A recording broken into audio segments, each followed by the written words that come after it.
የካቲት 28 2025 ዘመኑ በሙሉ እንደ ግሪጎሪያኑ አቆጣጠር ነው። ዋሽንግተን የዩናይትድ ስቴትስ ፕሬዚደንት ዶናልድ ትራምፕ ዋይት ሃውስ ድረስ የጋበዟቸውን የዩክሬን ፕሬዚደንት ቮልዲሚር ዜሌንስኪን ወቅሰው ዘልፈው ከቤተ መንግስታቸው አባረሯቸው። የሮማ ካቶሊካዊት ርዕሰ ሊቃነ ጳጳሳት ፍራንሲስ ግን ሞተውም ትራምፕንና ዜሌንስኪን እንደ ወዳጅ አወያዩ። ቫቲካን ቅዳሜ የርዕሰ ሊቃነ ጳጳሳቱ ስብዕና መርህ ጥሪ እርምጃቸው የአፍታ ዝግጅታችን ትኩረት ነው። ጆርጅ ማሪዮ ቤርጎጁሊዮ የመጀመሪያው ርዕሰ ሊቃነ ጳጳሳት የሚባሉበት ቃል ምግባራቸው ዝርዝር በርግጥ ብዙ ነው። ዘገቦች እንደሚጠቁሙት የአንድ የሮማ ካቶሊካዊት ቤተ ክርስቲያን ርዕሰ ሊቃነ ጳጳሳት ዓመታዊ ገቢ እስከ $800,000 ይደርሳል። መጋቢት 13 2013 አርጀንቲናዊው ካርዲናል ለዚያ ማዕረግና ገቢ ቫቲካን ላይ ተመረጡ። የቅድስና ስማቸውንም በጥንታዊው የድሃ ተቆርቋሪ ስም ጠሩት፣ ፍራንሲስ ብለው። ሕዝቤ ድሃ ነው ይሉ ነበር አሉ የሚያውቋቸው ደጋግመው። እናም እኔም ድሃ ነኝ። በስጦታና ሽልማት ያገኙት ወይም የገዙት ንብረት አንዳንዶች እንደሚሉት በሚሊዮን ዶላር ይገመታል። ደሞዛቸው ብሎ ለሚጠይቅ ግን የሚያገኘው መልስ ዜሮ የሚል ነው። ሁሉንም ለነዳያን ይሰጣሉ። በተለይ ድሆችን፣ የተገለሉ፣ የተገፉትን በልዩ ሁኔታ ይመለከቱ ነበር። ይህ መለያቸው ነበር። እኛ እዚህ የዓለም መጨረሻ ጠርዝ ላይ ነን። ጠረፍ ላይ ያለነውን እንኳ አይዘነጉም ነበር ይላሉ አርጀንቲናዊቱ ወይዘሮ ፋቢያና ሉኢዛራ። ጆርጅ ማሪዮ ቤርጎጁሊዮ የኢጣሊያውን የቤኒቶ ሙሶሎኒን ፋሽስታዊ አገዛዝ ሸሽቶ አርጀንቲና ከተሰደደ አባትና እዚያው አርጀንቲና ከተወለዱ ኢጣሊያዊት እናት የተወለዱ ናቸው።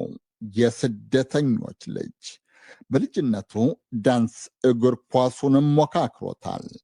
ሕይወቱን ለሃይማኖት ከሰጠ በኋላ ግን እንደ ድሆች ሁሉ ለስደተኞችም ሲሟገት አድጎም ጦርነትን ሲያወግዝ አርጅቷል። በ12 ዓመታት የርዕሰ ሊቃነ ጳጳሳት ስልጣናቸው ዘመን 68 ሀገራትና በመቶ የሚቆጠሩ ግዛቶችን ጎብኝተዋል። ከሮም ውጪ መጀመሪያ የጎበኙት ግን ብዙ ጊዜ የአፍሪቃ ስደተኞች የሜዲትራንያንን ባህር ለማቋረጥ ሲቀዝፉ በብዛት የሚያልቁበትን ባህር ከዳኑ የሚያርፉበትን ደሴት ነበረ። ላምፔዱዛን ሐምሌ 8 2013 ብዙ ስደተኞች ባለቁበት ባህር ላይ የአበባ ጉንጉን ጣሉ። ሟቾችን አሳፍረው ይቀዝፉ የነበሩ ጀልባዎች ስብርባሪ አጠገብ ደግሞ ጸለዩ። በሕይወት የተረፉትን አነጋገሩ፣ አጽናኑ። በስደተኞች ላይ በራቸውን የዘጉትን በተለይም የአውሮፓ አሜሪካ መንግስታትን ለስደተኞች ወንድማዊ የኃላፊነት ስሜትን አጥተናል በማለት ወቀሱም። በ2016 ሜክሲኮን ሲጎበኙ ርዕሰ ከተማ ሜክሲኮ ሲቲ ብቻ ደርሰው አልተመለሱም። ከጎበኟቸው 5 አካባቢዎች አንዱ ወደ ዩናይትድ ስቴትስ ለመግባት የሚፈልጉ በርካታ የደቡብ አሜሪካ ስደተኞች የሚገኙበት፣ ሌላኛው ደግሞ ብዙ የተገለሉ ግን አንጡራ የሀገሬው ተወላጆች የሰፈሩበት፣ እስረኞች የሚበዙበትና በጣም አደገኛ ወንጀል የሚፈጸምበት አካባቢ ነበረ። በዚያው ዓመት ሊዝበን ፖርቹጋልን ጎበኙ። 2016 በአውሮፓ ህብረት ሕግ መሰረት ወደ ቱርክ ይጠረዛሉ ከተባሉ የሱሪያ ስደተኞች መካከል በጣም የተጎዱትን 12ቱን በገዛ አውሮፕላናቸው ያውም ከራሳቸው በፊት አስቀድመው አሳፍረው ሮም ገቡ። ዋፍ ኢድ 2 ልጆቿና ባለቤቷም ከ12ቱ ስደተኞች መካከል ናቸው። እንደ መልአክ ናቸው አለቻለ ዋፍ የቢቢሲው ዘገባ። የልጆችን መጻኤ ዕድል አዳኑት አከለች ዋፍ እንደ ዘገባው። ተፈጥሮን አድናቂ፣ የተፈጥሮ ሀብት እንዲከበር ተሟጋችም ነበሩ። የዓለምን የአየር ንብረት ለውጥ ለመቆጣጠር ታህሳስ 2015 ፓሪስ ፈረንሳይ ላይ የተፈረመውን ዓለም አቀፍ ስምምነት በግልጽ ደግፈውታል። ርዕሰ ሊቃነ ጳጳሳት ፍራንሲስ ለተፈጥሮ ያላቸውን ፍቅርና ክብር ከጆን ኬሪ በተሻለ መንገድ የገለጸው ፖለቲከኛ እስካሁን የለም። የቀድሞው የዩናይትድ ስቴትስ ውጭ ጉዳይ ሚኒስትር ጆን ኬሪ አሜሪካንን ወክለው የፓሪስ ስምምነትን የፈረሙ ፖለቲከኛ ናቸው። ፍራንሲስ የጋራ መኖሪያችንን እንጠብቅ የሚል መርህ ነበራቸው። ኢንሳይክሊኒካል ሉአዳቶ ሲ ይላሉ ኬሪ።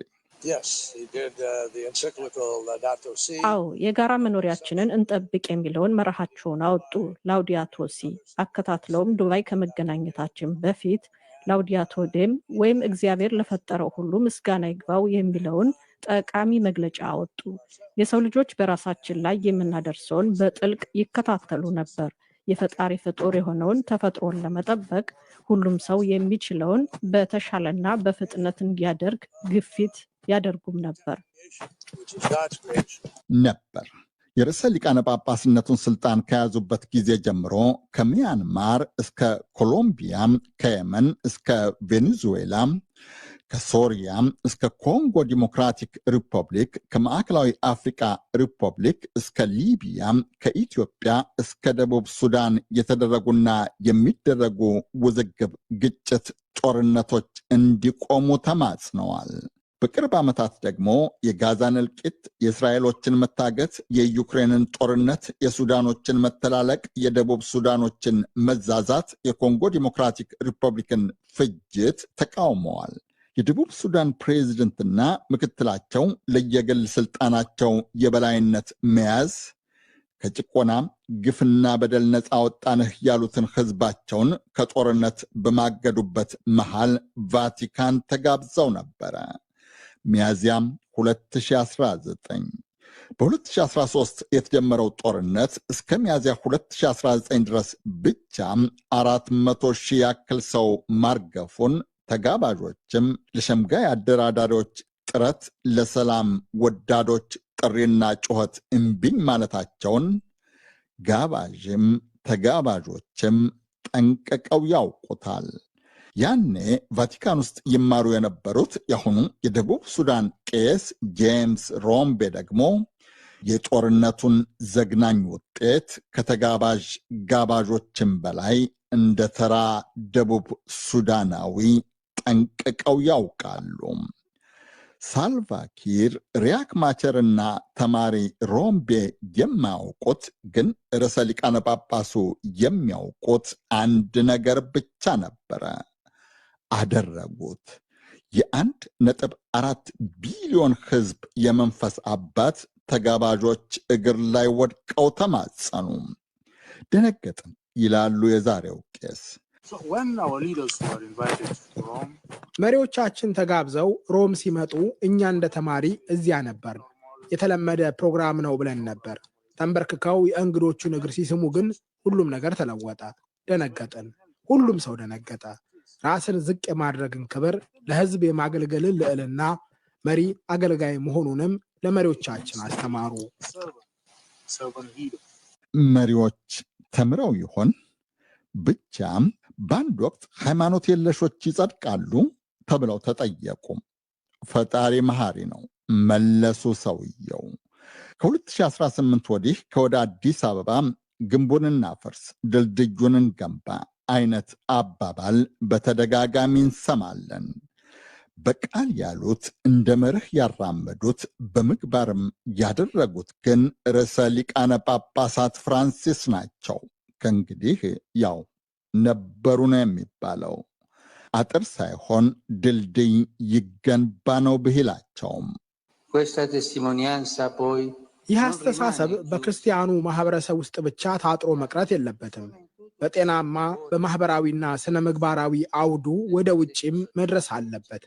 ለእኩይ ምግባር እኩይ መልስ ሳይሆን ለእኩይ ምግባር ጥሩ አጸፋ መስጠትን፣ ጥቃትን በይቅርታ ማለፍን፣ አጥር ማጠር ሳይሆን ድልድይ መገንባት እንደሚያስፈልግ የሚደረግ ጥሪ ነው።